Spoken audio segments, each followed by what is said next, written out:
The 87th session of the Texas Legislature began on Tuesday. The crucial lawmaking time only rolls around once every 2 years, but this one will be very different than what we've seen in the past.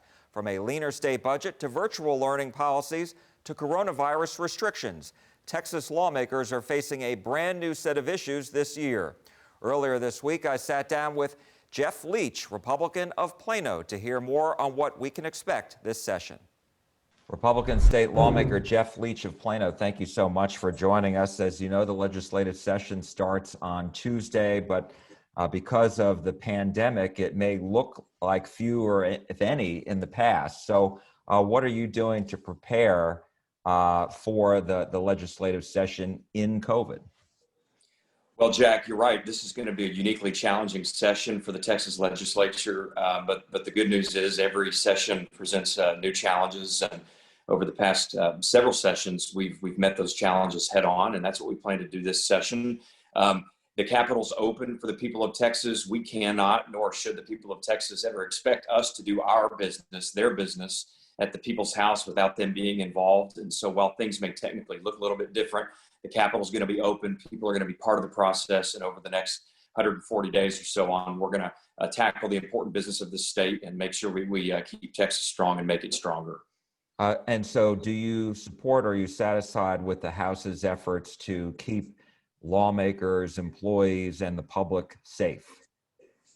Yeah, look, a lot of preparations have gone into to making the appropriate, taking the appropriate steps to not just lawmakers and our staff, all the people who work in the Capitol, but the public as well, to keep people safe. We're taking the appropriate precautions, relying on medical experts and public policy experts to do so. But I will tell you and your viewers as well that they should feel welcome in their house, in their Capitol, in the Texas House. So if they want to come down, they're going to be safe. We ask folks to take the appropriate precautions, but this is their legislative session in their Capitol, and we welcome them to Austin. Given what we saw yesterday at the U.S. Capitol, do you think that, or do you have any concerns at all as far as the security at the Texas Capitol? Well, what we saw yesterday at the United States Capitol is heartbreaking. It should shock our conscience as a nation, and it's unacceptable. And I believe strongly that those who broke the law need to be held to account and prosecuted to the fullest extent. As for Texas, our DPS officers, our Texas Rangers, our law enforcement does such an incredible job of keeping us and the people of Texas safe in the Capitol.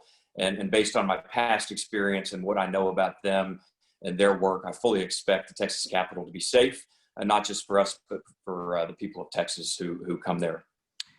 Before I ask you about your legislative priorities, there will be a new speaker again this session, and the presumed speaker is Dade Phelan of Beaumont.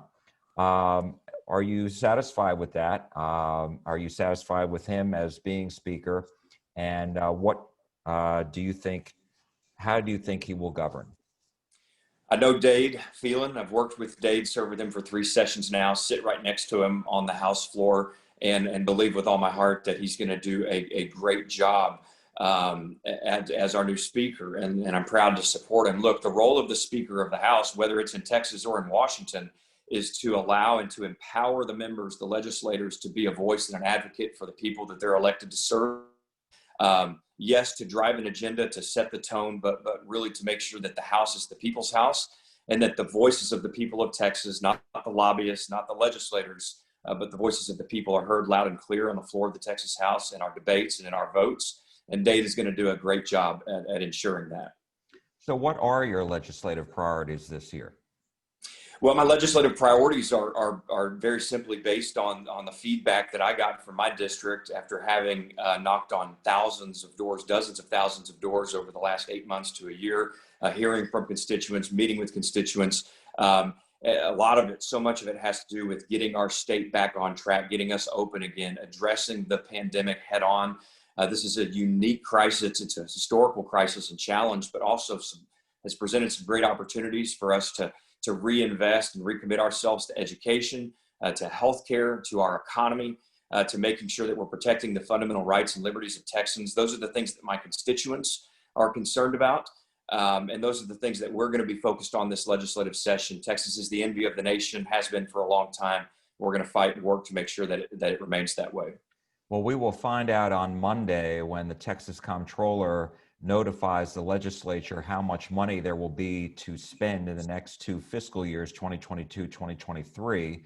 And so how concerned are you that there will have to be budget cuts and that the state will be able to still fulfill its commitments made last session as far as education is concerned? It's going to be a challenging budget session. The comptroller will come out with his budget revenue estimate, and as Comptroller Hager has always done, we'll work diligently to get it right and tell us how much of the money, of the taxpayers' money, not necessarily we have to spend, but how much we're charged with stewarding. The legislature this next session has got to do, Jack, what every single mom and dad, every single small business owner, every single Texan has had to do over the past 8 months, and that's to sit down with our budget and make some difficult decisions, determine what our priorities are, and make sure those are fully funded. And we're going to do that in the state of Texas. Public education is at the top of that list. We will not, I'm confident we will not retreat from the investments that we made in public education last session. But that said, there are going to be some other difficult budget conversations, but we'll get it right. We'll work with the people to make sure that we're fully funding our priorities and protecting the taxpayers' hard-earned paychecks. Regarding COVID, does public health and the Texas Department of State Health Services, isn't that going to need an increased budget to deal with COVID and to prepare for, God forbid we have another pandemic, but, does the state need to step up its efforts to be better prepared? Well, much of this legislative session, without question, is going to be a conversation about this, like I said, just this historic crisis, educational, healthcare, economic crisis created by COVID-19. And to your point, the legislature has got to have maybe difficult conversations, but important, necessary conversations about the state's response in conjunction with the federal and local governments, what we've gotten right and what we've gotten wrong, where we've done well, where we can do better. God forbid this ever happens down the road, but we've got to make sure that we analyze this situation as we do after every emergency, whether it's a hurricane or a tornado, any sort of catastrophe, any sort of crisis. We've got to take an evaluation and make sure that we're improving where we can. Confident that we'll do that this session. As you know, there have also been a lot of conversations, a lot of criticism from Democrats and Republicans with regards to Governor Abbott not calling a special session during the pandemic, bringing lawmakers back to discuss. And I'm wondering, where are you on all of this? Do you think there needs to be a change, in an emergency situation like this, a disaster like this, in which the governor does need to call back lawmakers and have a greater discussion among lawmakers, not just him calling the shots? Well, let me say I believe Governor Abbott has done a tremendous job in conjunction with our state health officials and our local governments and our counterparts in Washington to address this crisis. He's communicated with legislators. Every legislator that has had a question or an issue or a challenge has had full access to the governor, and he's been responsive and receptive. That said, I do think we need to have a conversation about emergency powers. About the legislature's formal role in this process. It does concern me that the legislature has not been in session at all during this pandemic. I love our system. We only meet for 140 days every 2 years. The only time when it's concerning is like the last 8 months, when I believe that we should be together formally meeting and voting on some of these issues. So that's not finger pointing at anybody, certainly not the governor, but it's a conversation the legislature needs to have this session. Two other questions, if I may, and that is, what are your thoughts? Obviously, this past year, we saw a lot of discussion since the George Floyd incident in Minneapolis about policing reforms.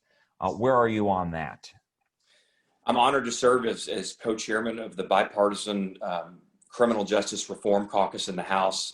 Currently, it's 13 Republicans and 13 Democrats. I chair that with my good friend Joe Moody from El Paso, our current Speaker pro tem, and we're to have conversations about policing. Absolutely must. What we've seen with, for instance, the George Floyd situation and other horrific situations nationwide with police brutality is a big problem. That said, law enforcement here in Texas, 99.9% of whom are good, courageous, brave men and women serving for us, sacrificing us.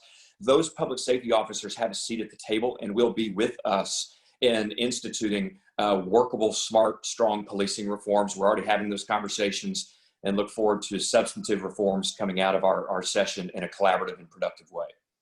And certainly there are going to be a number of issues that come up, because they always do during legislative sessions. But on top of all of this, it's also a redistricting year. And there's some speculation already that will be involved in a special session. What can you tell me about that? Don't you also serve on redistricting committees as well? Yeah, I'm on the redistricting committee, and we, before the pandemic hit, had traveled to over 20 cities, I believe, 20 cities across the state, taking public testimony on redistricting and the process and the eventual maps. Be assured that we're going to pass constitutional, fair maps in a transparent way. As for when that's going to happen, there are some unique challenges with the census. Right now, there's a lot of unknowns with respect to when we're going to get our numbers and when the process, the map drawing, can actually start. We're going to get our job done, whether it's in a regular session, which I'm hopeful for, or possibly in the summer in a special session. I'm not sure yet, but without question, we'll fulfill our constitutional responsibility. All right. Well, it looks like there you are. Okay. Sorry about that. No, you're fine. And then one other, if I may follow up, and then I'll let you go, and I appreciate your time. And that was just about, the results of the 2020 election here in Texas. Republicans did very well, and they didn't really lose any seats in the House. And so I'm wondering to you, as far as the map is concerned, is that going to be reflected in how these maps are? The legislature has a very important job to make sure that the voters are electing their representatives. The voters are choosing their representatives, not the other way around. The representatives don't choose their voters. We are committed to that process, certainly in the House, and believe the Senate as well. We have a very, very important constitutional responsibility. We take that responsibility seriously to draw fair maps to ensure every Texan, every population, every demographic has a voice in their halls of government, whether it's in the Texas House or the United States House or in courts. And Jack, like I said, we take that responsibility seriously, and we'll do our job in a bipartisan constitutional way. All right. State Representative Jeff Leach of Plano, thank you again so much for your time. We really do appreciate it.